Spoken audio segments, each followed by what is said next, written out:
Min anna ba'dal kaba'iri yamna'u dukhulaha. Sebagian dosa besar menyebabkan orang tak jadi masuk surga. Kaqat'ir rahim, seperti orang mutus silaturahim. Wal kibri, sombong angkuh. Waddain, utang hatta yuqda, utang sampai bayar utang. Fa ma'naha, artinya la yadkhulunaha ma'an najin, tidak memasuki surga bersama orang-orang yang selamat dari neraka. Lima sahha, berdasarkan riwayat yang sahih, annal mu'minina idza jazu 'alas sirat, orang beriman itu kalau sudah lewat titian siratal mustaqim, lewat jembatan leton, hubisu ala qantaratin, mereka masih tertahan lagi di satu tempat, hatta yuqtassa minhum madzalim, tak langsung masuk surga, lewat jembatan masih ada satu pos lagi, hatta yuqtassa, sampai dilakukan hukum pembalasan terhadap perbuatan zalim kanat bainahum fid dunya, yang pernah dilakukan di dunia. Pegawai-pegawai, karyawan-karyawan, security, polisi, tentara, menteri, presiden, gubernur, wali kota, lewat titian siratal mustaqim masih berhenti satu pos, itulah dia pos yang terkait dengan perbuatan zalim di dunia. Yang menzalimi satu kelurahan, nah siap-siaplah. Yang menzalimi satu kecamatan lebih banyak. Yang menzalimi satu kota, hitung berapa DPT, berapa KK. Yang menzalimi satu provinsi, hitung, ada lagi. Belum lalu langsung masuk surga. Qala na'am, kata Nabi, ya. Kalau kau sholat, kau puasa, kau jauhi yang haram, kau laksanakan yang halal, kau masuk surga. Tadkhuluha kadzalik, kau masuk surga tanpa transit masuk neraka. Fihi jawazu tarkit tatawu'ati ra'san. Ini mengandung dalil boleh meninggalkan yang sunat-sunat. Bitarkit tatawu'at, meninggalkan yang sunat-sunat, allati syuri'at, yang disyariatkan, lijabri naqsil faraid, yang menyebabkan kurangnya fardu. Karena nanti kalau periksa malaikat, coba periksa, inna awwala ma yuhasabu bil 'abdu yaumil qiyamati sholatu, yang pertama kali diperiksa dari seorang hamba itu adalah salatnya. Fa in taqasat min faraidihi syai'un, kalau fardunya kurang, kata Allah kepada malaikat, unzuru hal li 'abdi min tatawwu'in, tengok hambaku ini ada tak salat-salat sunatnya. Ini maksudnya salat sunat yang diwajibkan li jabri naqsil faraid, untuk menutupi kekurangan salat fardu. Wa ziyadatil mutaqarrabi biha ilallah. Salat sunat ini, amalan sunat ini termasuk amalan tambahan yang bisa mendekatkan hamba kepada Allah. Hatta yuhibba fa'ilaha, sampai Allah cinta pada orang yang melakukan sunat-sunat itu. Fa idza ahabbahu, kalau Allah sudah cinta pada hamba yang melakukan sunat-sunat itu, kana sam'ahu alladzi yasma'u bihi, maka Allah karena sam'ahu akan menjadi pendengarannya, mendengar dengan pendengaran Allah. Al-hadis masyhur, hadisnya hadis populer dalam Sahih Muslim. La yazalu 'abdi yataqarrabu ilayya bin nawafil, hambaku mendekatkan diri kepadaku dengan amalan-amalan sunat hatta uhibbah, sampai aku cinta pada dia. Fa iza ahbabtuhu fa akunu sam'ainahu yubsiru bihi, kalau aku suka kepada dia maka aku akan jadi matanya, aku akan jadi telinganya, aku akan jadi tangannya, aku akan jadi kakinya. Tentang karoman, hadis Sahih Muslim. Tafwitun liribhihal azim, kalau orang tidak melakukan sholat sunat, puasa sunat, zikir sunat, maka dia sudah meninggalkan keuntungan yang sangat besar. Wa sawabihal jasim, balasan pahala yang sangat nyata. Wa isqatun lil muru'ah, dia sudah menggugurkan muru'ah, marwah, harga diri, kehormatan, kemuliaan. Wa raddun lisyahadah, dia sudah menolak syahid. Li'anna mudawamata tarkiha tadullu ala naw'i ta'awunin biddin, karena kalau orang yang terus-menerus meninggalkan yang sunat-sunat ini, itu menunjukkan dia menyepelekan agama. Naam, in qasada bitarkihal istighfafa biha warraghbata anha kufrun, siapa yang meninggalkan yang sunat-sunat karena alasan menyepelekan atau menolak sunat, kufrun, dia bisa kafir.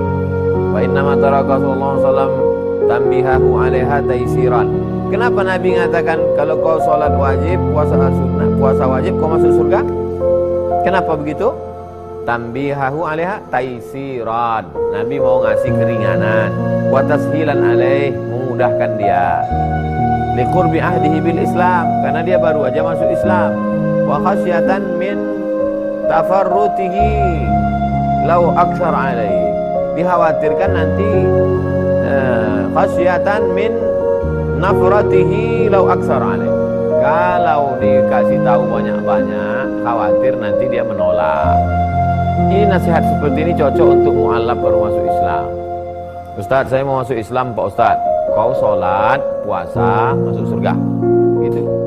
Jangan orang baru masuk Islam, alhamdulillah, kau sholat duha 12 rakaat, sholat tahajud 12, qobliyah, ba'diyah, qobliyah zuhur itu 4, sholat witir, sholat sunat tasbih jangan lupa. Bertahap lah. Jadi Nabi itu kalau ngasih tahu itu begitu. Ma'al ilmi bi annahu idza tamakkana al-islamu min qalbih, kalau nanti Islamnya sudah kuat dalam hati, syarahallahu ta'ala sadrahu, dilapangkan Allah dadanya, wa raghiba fima raghiba fihi baqiyatus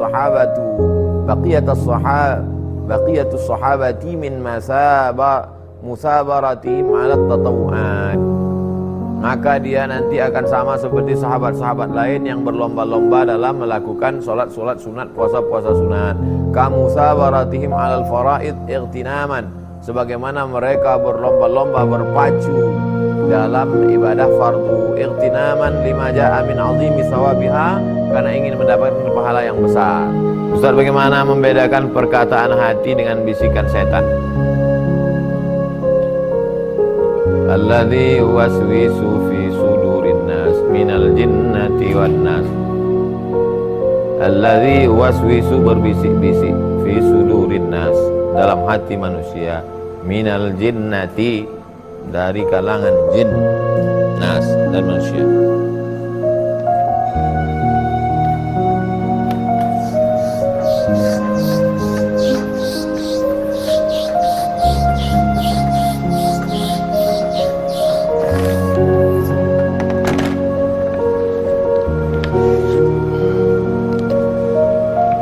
Ada namanya jantung, ada orang mengatakannya hati, ada dipakainya dua-dua namanya jantung hati.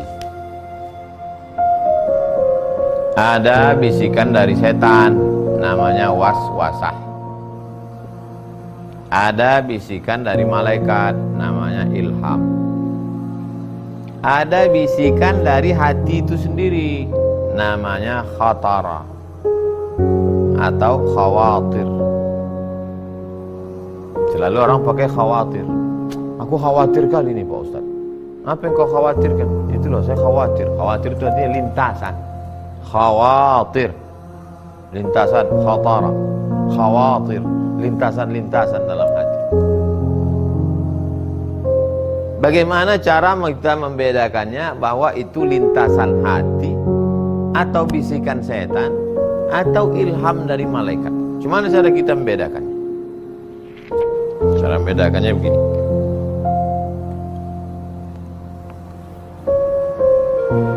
Kerja setan itu ini lalang kering, jerami. Setan tidak bisa memunculkan api. Setengah mati setan nunggu api, enggak? Tapi begitu ada api kecil, itu kerja setan itu kerjanya kipas saja. Setelah ada api kecil, baru dikipas sama setan. Api kecil itu khawatir. Yang membesarkannya itu waswasah. Makanya begitu ada lintasan sedikit langsung tutup. Alladzina idza fa'alu fahishatan aw zalamu anfusahum dzakarullah, astaghfirullahalazim, Allahu akbar, Allahumma shalli ala sayyidina Muhammad. Itu yang aslinya kecil aja. Makanya begitu ada apinya memercik sedikit, langsung dipadamkan dengan air. Air yang memadamkannya itu istighfar. Kalau apinya dibiarkan, datanglah setan mengipas, ngompori, menyalalah dia. Itu kerja setan. Dah paham. Jadi ketika ada terbersit sedikit saja, lintasan sekali aja, itu asli bawaan kita. Sampai kapan bisikan ini ada? La ughwiyannahum, aku akan membisiki mereka madaman arwahuhum fi ajsadihim, selama ruh di jasad mereka. Makanya kita disuruh tabayun, klarifikasi. Saya berkawan dengan Ustaz baik, tiba-tiba muncul dalam hati saya sedikit. Itu asli itu, khawatir namanya, ada lintasan. Maka untuk melawan itu saya langsung klarifikasi. Ustaz, gimana ini masalah? Untuk memadamkan api tadi. Karena kalau tidak, datanglah dia.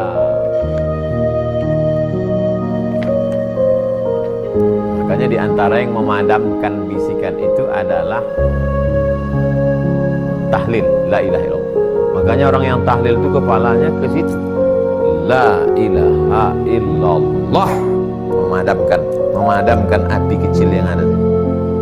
La ilaha illallah. Habis. Muncul dia lagi, padam. Karena setan itu terus.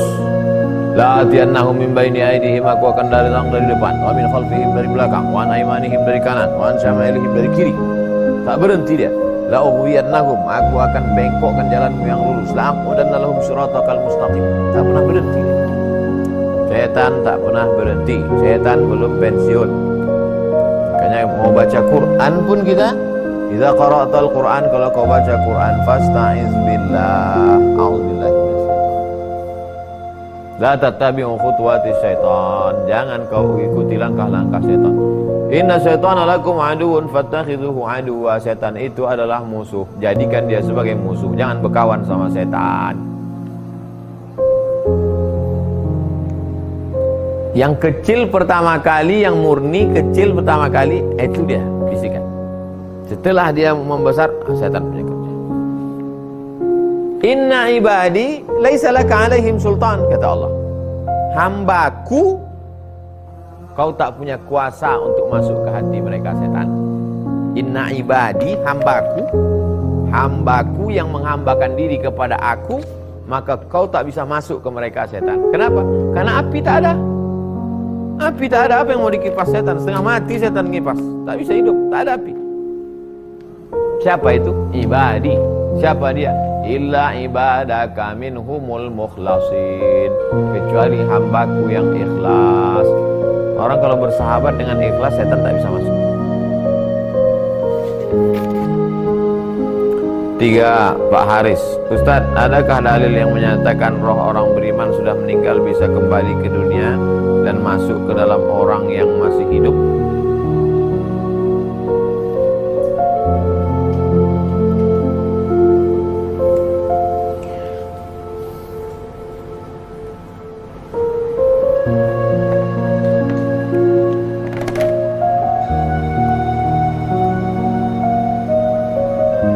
Yang selalu mendampingi manusia ini, jin yang selalu berbisik-bisik tadi, namanya nuqayyid lahu syaitanan fahuwa lahu qarin.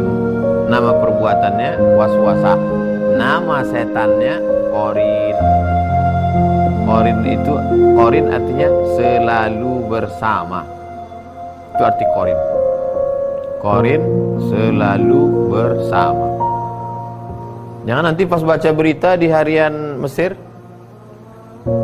Qarinatu ar-Rais. Qarinatu ar-Rais artinya istri presiden. Qarinatu ar-Rais Husni Mubarak, Susan, namanya Susan. Qarin, lalu ditengok kamus, Qarin, setan yang selalu bersama. Berarti setan perempuan yang selalu bersama presiden. Jadi qarin artinya yang selalu bersama. Qarinatu perempuan yang selalu. Qarin adalah jin yang selalu bersama dengan kita. Jadi waktu saya lahir, ada jin satu yang selalu bersama dengan saya. Pas saya mati, qarin hidup. Qarin itulah yang tetap hidup di dunia ini, yang masuk ke orang yang stres, orang depresi, orang yang hilang akal, orang yang temenung tak tentu arah, masuk korin itu. Bersuara, dia macam suara saya. Pasti bodoh, pening-pening lalat. Tiba-tiba masuk, Assalamualaikum. Panggillah dukun. Ditanya dukun, siapa ini yang masuk nih? Abdul Somad. Ustadz ya? Iya. Kalau memang betul Ustadz Somad, hadis berapa yang terakhir sesudah Idul Adha? Hadis ke-22 dari Jabir bin Abdullah. Betul nih kata. Padahal jin qarin untuk menyesatkan manusia. Roh Ustadz Abdul Somad tak bisa dipanggil. Roh, qulir roh yas'alunaka 'anir roh. Mereka bertanya kepadamu tentang roh. Qulir ruhu min amri rabbi. Roh itu kuasa Allah. Roh tak bisa dipanggil.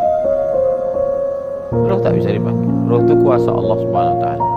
Jadi bohong besar orang yang mengatakan bisa memanggil roh. Roh si fulan bisa dipanggil. Dulu Syekh Muhammad Abduh kan lari dari Raja Mesir, tinggal di Paris, Prancis.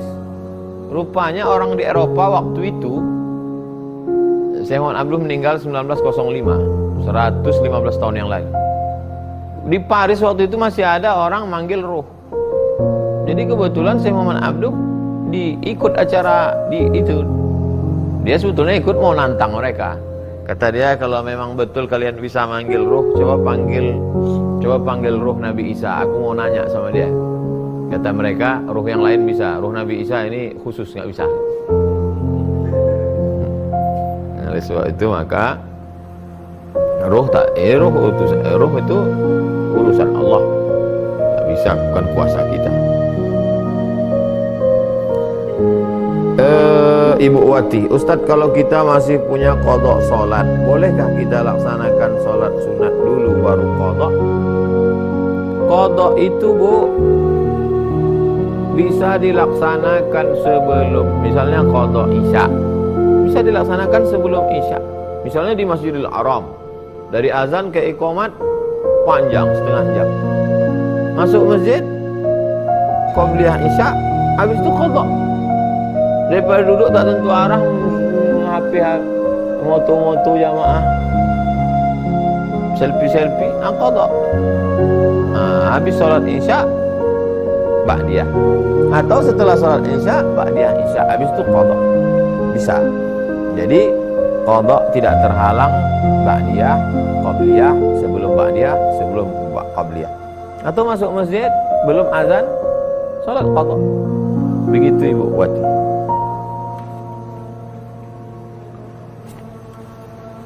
Itulah kaji.